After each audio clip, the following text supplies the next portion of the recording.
The ceaseless roar of the ocean was Elias's only constant companion, a mournful symphony that had long since replaced the laughter and warmth of a family lost to its depths.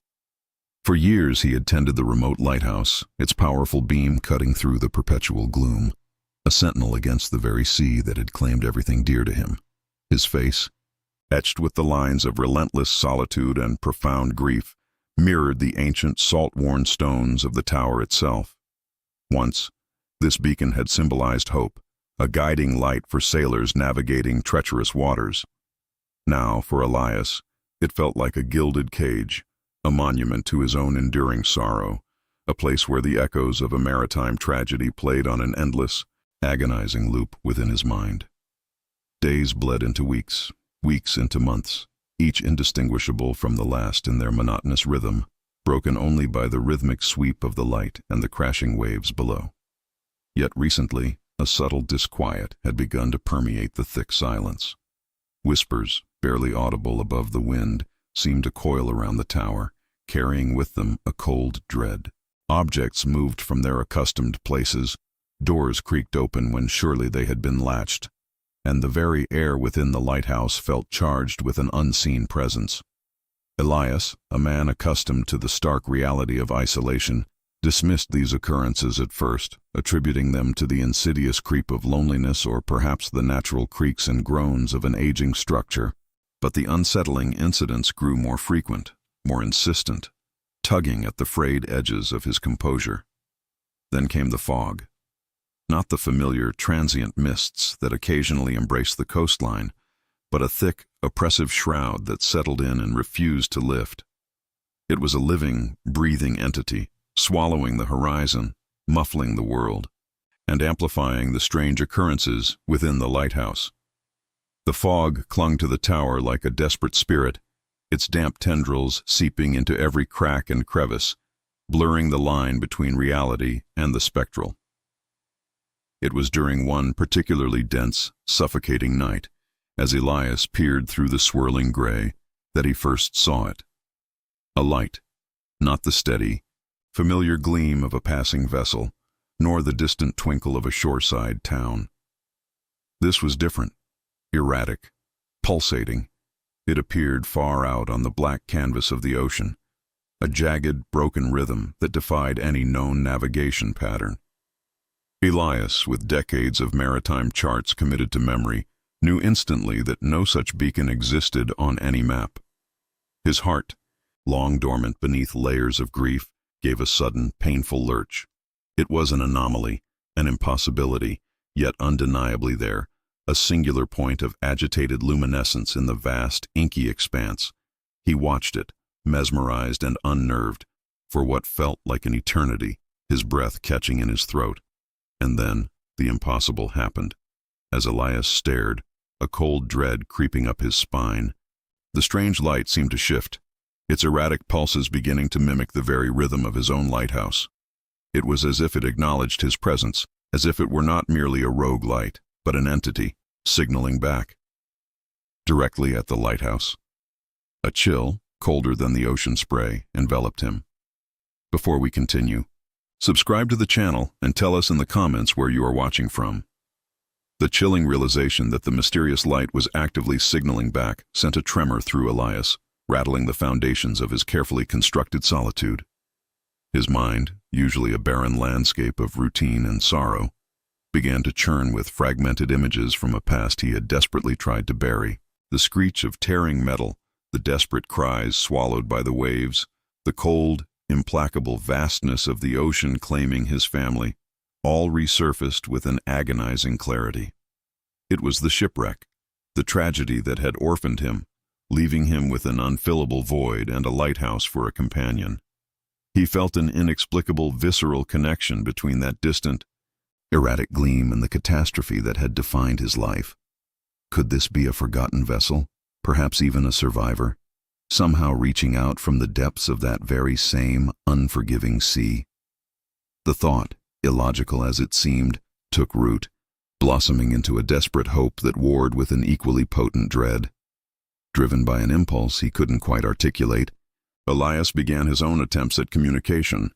He manipulated the lighthouse's powerful beam, sending out a series of long and short flashes, a rudimentary Morse code of interrogation. The response from the distant light was immediate, yet frustratingly cryptic. Its patterns shifted, now resembling an almost frantic broken language, a series of flashes that hinted at distress, at a message struggling to break through the veil of the fog and the years. He spent hours, then days, poring over old maritime signal books, cross-referencing patterns, searching for meaning in the erratic dance of light. Each failed attempt to decipher the message fueled his obsession, drawing him further into a world where the past and present seemed to intertwine, illuminated by that solitary, insistent glow. His growing preoccupation did not go unnoticed. When he ventured into the small, windswept fishing village for supplies, his gaunt face and haunted eyes spoke volumes. He tried to recount his observations to the local fishermen, describing the strange light, its unusual behavior, and his conviction that it was something more than a navigational error. They listened with polite, yet dismissive, nods, their weathered faces reflecting a shared skepticism. "It's the isolation, Elias," one old salt smiled sadly. "Playing tricks on your mind. The grief, it does that to a man."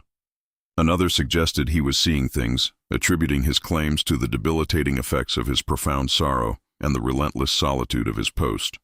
Their words, intended as comfort, only deepened his sense of isolation, solidifying his belief that he alone bore witness to this unfolding mystery. The skepticism reached its peak during a tense encounter with Captain Thomas, a burly, no-nonsense man who regularly navigated the treacherous coastal waters. Thomas, his hands calloused from years on the helm, cornered Elias near the docks, his gaze sharp and unwavering. "Elias," he began, his voice a low rumble, "you're scaring the folk with these stories. There's no rogue light out there, no ghost ship. You need to let go of the past, son. It's eating you alive." The captain's blunt words, though harsh, contained a kernel of truth that stung Elias. He knew his grief was potent, but he also knew what he had seen. The confrontation left him feeling exposed, his conviction wavering under the weight of communal disbelief, yet the stubborn flame of his intuition refused to be extinguished. Returning to the lighthouse, Elias felt a renewed urgency. He needed proof, something tangible to validate his increasingly fragile sanity. His gaze fell upon an old, forgotten chest tucked away in a dusty corner of the lamp room, a relic from a previous keeper. Prying it open, he found a collection of weathered nautical charts, spare parts, and, nestled among them, a small leather-bound logbook, its pages brittle with age. Its cover bore no name, but its entries, faded and scrawled in an elegant, looping hand, began to reveal a chilling narrative. It spoke of a forbidden cargo, whispers of betrayal, and a cover-up, all dated eerily close to the maritime tragedy that had claimed his family. A cold certainty settled over Elias. The strange light, the fragmented memories, the logbook, they were all pieces of a dark, interconnected puzzle. The faded logbook, clutched in Elias's trembling hands, unveiled a tapestry of deceit woven by the very men entrusted with the safe passage of his family's vessel. The elegant script, now imbued with a sinister undertone, detailed clandestine meetings, hushed agreements, and the chilling exchange of a large sum of money for silence. It wasn't merely a shipwreck, it was a premeditated act, a calculated sacrifice of lives for illicit gain. The forbidden cargo mentioned cryptically in earlier entries was not just valuable. Its nature, hinted at through coded references to foreign substances and unregistered goods, suggested something far more insidious than simple contraband. Elias's heart pounded with a furious rhythm, a drumbeat of rage and sorrow. His family hadn't been victims of a cruel sea, but of human avarice and betrayal. The realization was a bitter pill, yet it fueled a desperate need for answers, for justice. As Elias delved deeper into the logbook's secrets, the signals from the distant light intensified, their erratic rhythm now conveying an almost frantic urgency. What had once been cryptic flashes now seemed to form a coherent, though still undecipherable, pattern of distress. It was as if the light itself was screaming, desperately trying to convey a message of peril and a plea for understanding. Elias, driven by a primal instinct, began to perceive a narrative within the flickering patterns, a story of desperate attempts to communicate, of a hidden truth struggling to emerge from the ocean's depths. The light wasn't just signaling, it was pleading, warning, and perhaps guiding. A chilling thought began to solidify in Elias's mind, coalescing from the fragments of the logbook and the persistent, urgent signals. What if the light wasn't from a forgotten wreck, but from a survivor? Someone who knew the truth, someone who had witnessed the betrayal and had somehow, miraculously, endured the tragedy. The idea electrified him, breathing new life into his weary soul. Could it be a crew member who had escaped, now trapped, or perhaps waiting for the right moment to reveal the truth? The possibility, however remote, ignited a flicker of hope, a desperate yearning for a connection to that distant, agonizing past. Outside the lighthouse, the sky began to darken with an ominous intensity. Low, bruised clouds scudded across the horizon, their edges tinged with a sickly yellow. The wind, which had been a mournful whisper, now began to howl, a rising crescendo that mirrored the tempest brewing within Elias's own chest. The air grew heavy with the scent of salt and impending rain, a tangible manifestation of the turmoil that consumed him. The ocean, usually a vast, indifferent expanse, now seemed to churn with an agitated energy, its waves crashing against the rocks with increasing fury, mirroring the storm of emotions raging inside Elias. He felt a profound sense of foreboding, a premonition that the answers he sought would come at a great cost. He turned back to the window, his gaze fixed on the insistent light, now struggling to pierce through the thickening gloom. The flashes grew more desperate, more urgent, as if racing against the encroaching storm, against the dwindling time. Elias felt a profound connection to that distant, struggling beacon, a shared sense of urgency, a silent communion across the raging waters. He tried to send his own signals, a message of reassurance, a promise of help, but the wind snatched his efforts, scattering them into the tumultuous night. Then, as suddenly as it had appeared, the light vanished. One moment, its frantic pulses cut through the gloom. The next, there was only the impenetrable darkness of the ocean, swallowed by the raging storm. Elias strained his eyes, peering into the chaos, but it was gone. The abrupt cessation of the signals left him with a profound sense of dread, a chilling emptiness that echoed the vast, dark void of the sea. Had the storm claimed it? Or had something far more sinister silenced its desperate plea? The silence that followed was deafening, a stark contrast to the cacophony of the brewing tempest, leaving Elias alone with his racing thoughts and a terrifying uncertainty. The sudden, terrifying silence from the ocean's depths ignited a cold fury within Elias, eclipsing his dread. The light, his only tangible link to the truth, had been extinguished. He would not allow it to be silenced forever. Driven by a thirst for justice that burned hotter than any fear, Elias moved with a grim determination. His gaze fell upon his old, neglected fishing boat, moored precariously in the small, rocky inlet below the lighthouse. It was a relic, battered and weathered, a testament to years of disuse, but it was his only vessel, his only hope.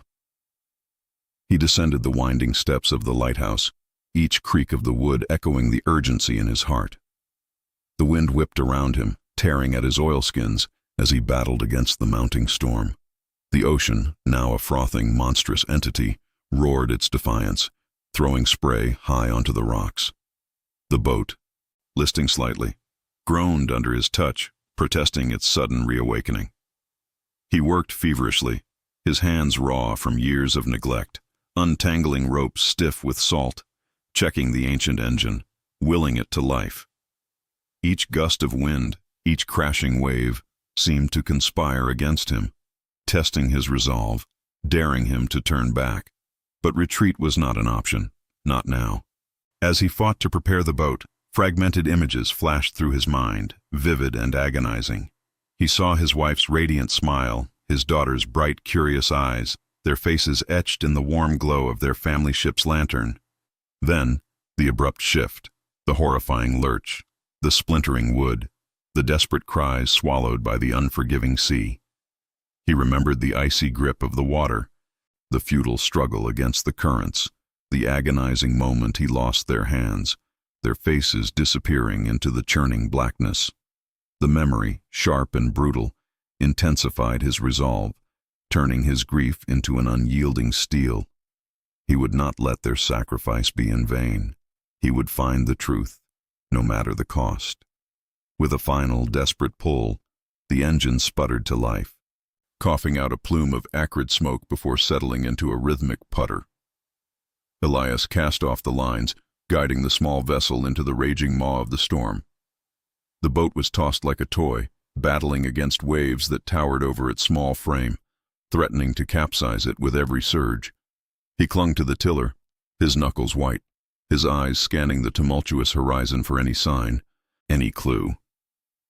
The ocean seemed to resist his progress, a living entity actively trying to push him back, to swallow him whole.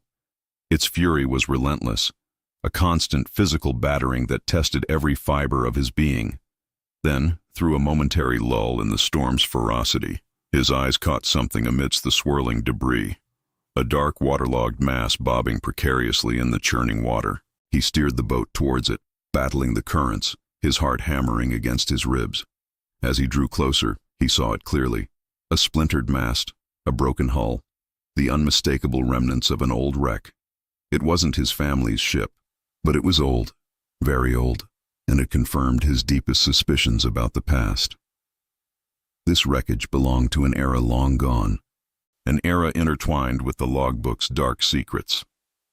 He navigated closer, his gaze sweeping over the debris field. Amidst the splintered wood and tangled ropes, something glinted.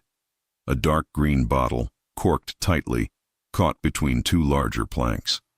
With a surge of adrenaline, Elias reached out, straining against the pitching of the boat, and snatched it from the waves. His fingers trembled as he pulled the cork, revealing a tightly rolled piece of parchment inside. With painstaking care, he unrolled the sodden paper. The ink was blurred, but legible enough. A single, desperate plea for help, etched in a familiar, looping hand, alongside a name that sent a jolt through him, and a set of coordinates. The name was Silas. The same Silas mentioned in the logbook, the man believed to have vanished without a trace, the one whose betrayal had sealed his family's fate. He was alive, and he was seeking vengeance. Elias's path was now clear. Elias clutched the waterlogged parchment, the coordinates burned into his mind, a beacon in the storm. The name Silas resonated with a profound weight, a ghost from the past now corporeal, seeking justice. The coordinates led him further into the churning expanse, away from the familiar shipping lanes, towards a secluded, treacherous stretch of coastline known only to a few. He steered the battered boat with renewed purpose, the engine, against all odds, holding steady. Hours passed, marked only by the relentless assault of the waves and the gradual, grudging retreat of the storm. The sky, once a canvas of furious grays, began to lighten, revealing a bruised dawn. Finally, as the first rays of sunlight pierced the heavy clouds, a jagged silhouette emerged from the mist. A hidden cove, its entrance guarded by treacherous reefs. Elias navigated the narrow passage with a seaman's instinct, his eyes sharp, remembering tales of this dangerous haven. Inside, the water was calmer, shrouded by towering ancient cliffs that seemed to swallow the sounds of the ocean. And there, nestled against the rocky shore, was a sight that sent a shiver down his spine. An old, dilapidated vessel, partially submerged, its mast broken, its hull scarred by years of neglect. From its highest point, a jury-rigged lantern flickered erratically, casting a faint, rhythmic glow, the mysterious light that had drawn him across the turbulent sea. He cut the engine, the sudden silence amplified by the cove's stillness. The only sound was the gentle lapping of water against the boat and the distant cry of gulls. Elias clambered onto the deck of the derelict ship, his boots echoing on the rotting wood. The air was thick with the scent of brine, decay, and something else, a faint, metallic tang. He moved cautiously through the gloom of the vessel's interior, his hand gripping a rusty railing. In the ship's cramped makeshift cabin, illuminated by the flickering lantern, sat an elderly, disheveled figure. His face was a roadmap of wrinkles, etched by sun and sorrow. His eyes, though clouded with age, burned with an unyielding intensity. This was Silas, the sole survivor. The man believed lost to the waves decades ago. He was gaunt, his clothes ragged, but his presence exuded a fierce, unbroken spirit. Elias's breath caught in his throat. This man was not just a survivor. He was a living testament to the injustice that had consumed Elias's life. Silas looked up, his gaze locking with Elias's. A slow, knowing smile spread across his weathered face. "You came," he rasped, his voice a dry whisper. "I knew you would. The light calls to those who seek the truth." He then recounted a harrowing tale, his voice gaining strength with each word, painting a vivid picture of the betrayal. He spoke of the forbidden cargo, a fortune in stolen gems hidden aboard Elias's family ship, and of the mastermind, a man named Thorn, then a ruthless merchant, who had orchestrated the sabotage to claim the treasure and silence all witnesses. Silas, a deckhand at the time, had narrowly escaped, clinging to a spar for days, watching helplessly as the ship sank, taking Elias's family with it. Crippled by guilt for his inability to save them, and consumed by a burning desire for justice, he had retreated to this forgotten cove, meticulously planning his vengeance, knowing one day someone would answer his desperate call. "Thorn!" Silas spat the name like venom. He built his empire on their graves. He must pay. His eyes gleamed with a dangerous, unwavering resolve. Elias grappled with the enormity of the revelation. The mastermind, Thorn, was now a powerful local figure. Revered in the fishing village, his hands seemingly clean. The truth was far more sinister than he had ever imagined. Just as Elias was processing this dark confession, a new sound cut through the stillness of the cove, the unmistakable thrum of a powerful engine. A sleek, modern yacht, starkly out of place, glided silently into the cove's entrance. On its deck stood a man, impeccably dressed, his face a mask of cold authority. Thorn. He had been alerted to Silas's presence, perhaps by the very signals meant to lure Elias. The final dramatic showdown had arrived. The air in the secluded cove crackled with an unbearable tension as Thorn, the mastermind, stepped onto the dilapidated vessel, his gaze sweeping over Elias and Silas with an icy disdain. His presence, so polished and urbane, was a stark contrast to the decay surrounding them, a chilling embodiment of the corruption that festered beneath the surface of their tranquil coastal community. Elias, clutching the worn logbook, felt a surge of cold fury. The weight of decades of deceit, of lives irrevocably shattered, pressed down upon him, galvanizing his resolve. He would not allow Thorn to escape justice, not after all this. "Thorn!" Elias's voice was low, laced with an authority he hadn't known he possessed. "Your reign of terror ends now." He held up the logbook, its brittle pages a testament to forgotten truths. "This records your treachery, the forbidden cargo, the sabotage, the lives you extinguished for greed." Silas, emboldened by Elias's unwavering stance, stepped forward, his eyes burning into Thorn's.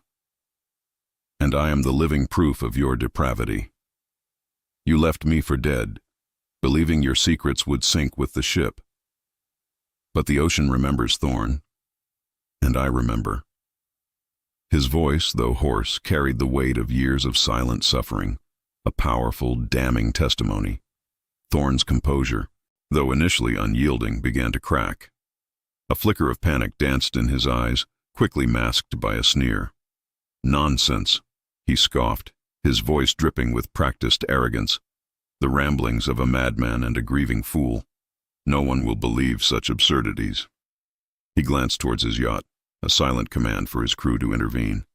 But the elements, as if in league with justice, conspired against him. The wind, which had been merely a whisper, suddenly whipped into a ferocious gale, tearing at the sails of the old vessel and rocking the yacht violently. The tide, which had seemed to slumber, began to surge, crashing against the cove's narrow entrance with an ominous roar. The sky, which had promised a new dawn, now darkened ominously, mirroring the turmoil within Thorn's soul.